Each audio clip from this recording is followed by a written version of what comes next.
Karibu. Tunaendelea na uchambuzi wetu wa kitabu cha Barabara ya Kufuata na tunaingia katika point yetu namba 11. Anasema fanya hata wakati wa maumivu makubwa.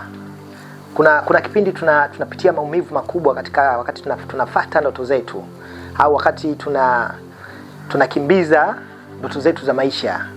Kwa mfano, katika maisha yetu tunaona kuna hadithi hata kwenye vitabu vya Biblia, tunaona kama kina Yusufu walipitia maumivu makubwa sana kufika safari yao. Lakini pia kuna siku moja nilikuwa naangalia story ya Michael Jordan ambaye ni mcheza kikapu wa Marekani. Anasema kuna kipindi alipitia maumivu makubwa sana ya kukataliwa kwenye timu yao ya shule. Alikuwa anaamini ana kipaji, alikuwa anaamini anaweza, lakini alipokuja kuacha kwenye timu ya shule alilia sana wakati huo. Anasema lakini hakuacha kufanya mazoezi. Anasema alikuwa anaamka saa 10 usiku anafanya mazoezi kila siku asubuhi, wakati huku pembeni alikuwa amezungukwa na panya, amezungukwa na mende, huku machozi yakimtoka. Alikuwa anasema naamini kuna siku yangu itafika. Kwa hiyo katika maisha yetu kuna wakati tunapitia maumivu, lakini tusiache kufanya kile tunachofanya.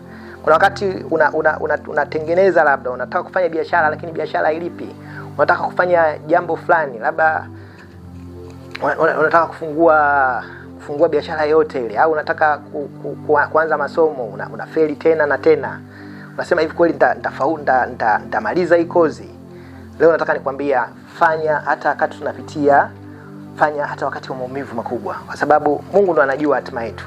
Tuseme tu hakuna jambo rahisi na hakuna jambo ambalo limeshawahi kuwa rahisi. Kwa hiyo Michael Jordan ananikumbusha kwamba no matter what unapitia, usiache kufanya.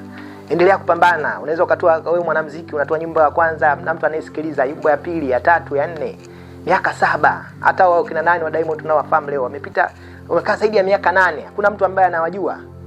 Kwa hiyo kuna maumivu ambayo unapitia, watu wanataka labda watu wakutambue na wewe uanze kupata pesa, lakini hicho kitu kinakuwa kwa wakati huo hakiwezekani. Kwa hiyo tujifunze kufanya wakati hata maumivu makubwa. Kuna watu watakudharau, kuna watu watakusema, kuna watu watakuchamba kabisa kwamba huwezi kufanya kitu fulani, lakini wewe unaamini kwamba Mungu amenipa hichi kitu na natakiwa nifanye. Kwa hiyo kuna kipindi fanya, usiache kufanya.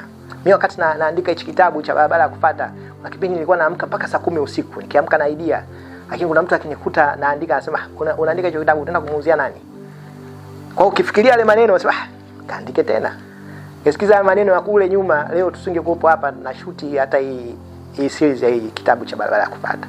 Kwa hiyo tusiache kufanya. Nakumbuka na siku nilikuwa nasikiliza story ya mwanamuziki Shakira. Wengi mnamfahamu. Mwanamuziki kutoka Spain. Anasema yeye wakati anaimba, nyumba ya jirani mama mmoja alimwambia ana sauti kama ya mbuzi. Anasema alilia sana. Wewe pata picha, unaimba afu mtu anakuambia una sauti kama ya mbuzi. Mbuzi tunajua na na mtu anakuambia unafanana na hiyo sauti. Kwa hiyo kuna maneno ya kejeli, kuna maneno ya kila aina utaambiwa. Usiache kufanya. Celestine the Creator hapa.